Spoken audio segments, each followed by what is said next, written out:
I'd like to welcome you back. We're going to talk about parental time in Component 8. It's Dr. Renzo again. All right, let's talk about visitation or time sharing.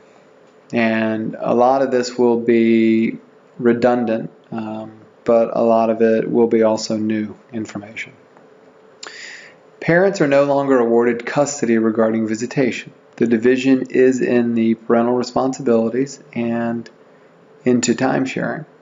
One party may be awarded the majority of time sharing. Visitation plays a role in almost all custody arrangements unless deemed not in the best interest of the child.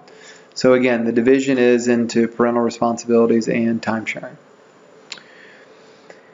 Parents must value maintaining closeness with the parent in the second home and the burden to the child moving back and forth. Very important.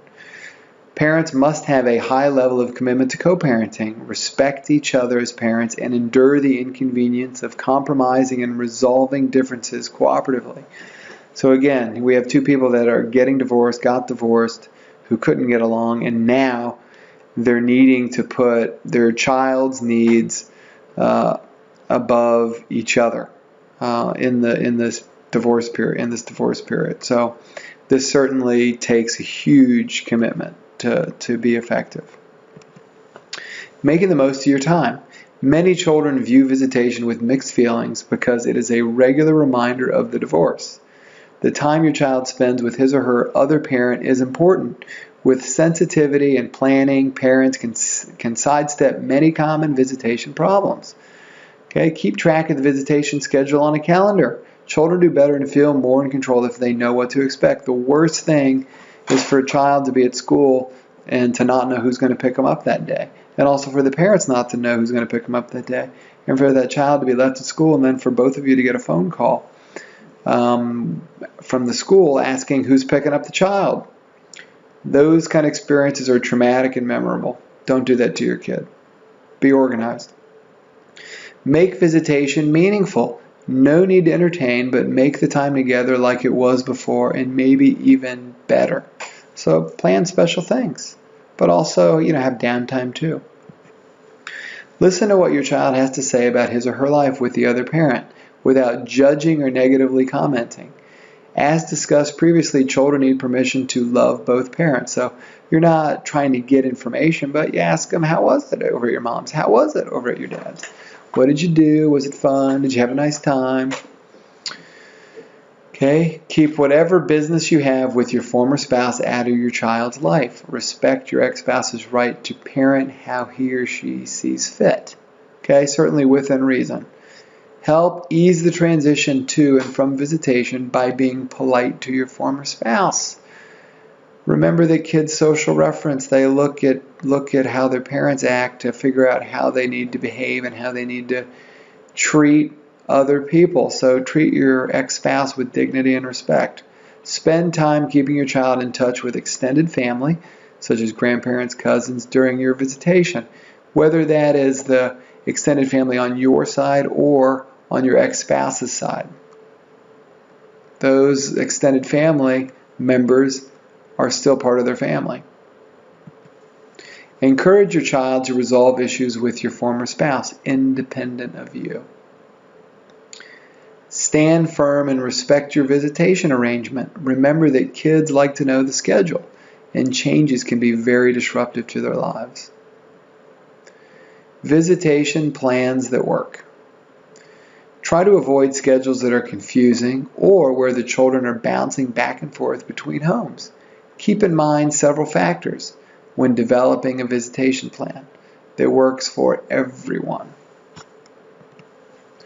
Visitation plan factors to consider: the children's social life, the children's school schedule, the children's extracurricular activities, possible scheduling conflicts, work schedules, vacation times, holidays. Children need set routines, the best interest of the children, extended time with each parent. Types of visitation schedules. The most common type of visitation is for the non-majority parent to have the children every other weekend from Friday night until Sunday night, and also 1 night per week. This is typically called standard visitation. Weekday visitation can be for a few hours or can be an overnight visitation depending on logistics. Other types of visitation include week on, week off, where the children spend alternating weeks with each parent. Also, 3-4 or a 4-3 schedule where the children spend 3 days with one parent and 4 with the other and then alternate, and types that vary from these. And what a pattern that is becoming more and more common is where visitation, often with the father, is Thursday night to Sunday night or Monday morning, and then on the opposite week, a Thursday evening or an overnight visitation with the father, and then the other time with mom. But not always the case. It could be with mom and then with dad during the other time. Holidays and vacations. Vacation time with each parent is important. Standard vacation time can be two consecutive weeks during the summer or 1 month with each parent during summer break. Holidays are usually split by alternating years for each holiday. This could be accomplished by having the children with dad for Thanksgiving during odd years and with mom during even years. Be flexible with family traditions. If the husband's family has a big Christmas Eve celebration and the wife's family has a big Christmas Day celebration, you might want to consider letting the children be with each parent during these special traditions. Hopefully it works out that way. If you have to work during a holiday, you should allow your former spouse to have the children on that day without trading for another day or a holiday. Remember, it's not giving to your spouse, your ex-spouse, it's giving to your children, giving these experiences to your children. You shouldn't always have to have makeup time. This is for your kids, not for you. Exchanging the children. Do not use pickup and drop off as a time to begin or continue an argument with your former spouse. If you do not get along with each other, stay in the car during these exchanges. Beep the horn and let the children come out to you. Do not go inside. Make sure the children are ready before the other parent arrives to pick them up. Be on time. If you're going to be late, contact your former spouse as soon as possible and let him or her know. It is the public policy of the state of Florida to assure each minor child frequent and continuing contact with both parents after separation or divorce.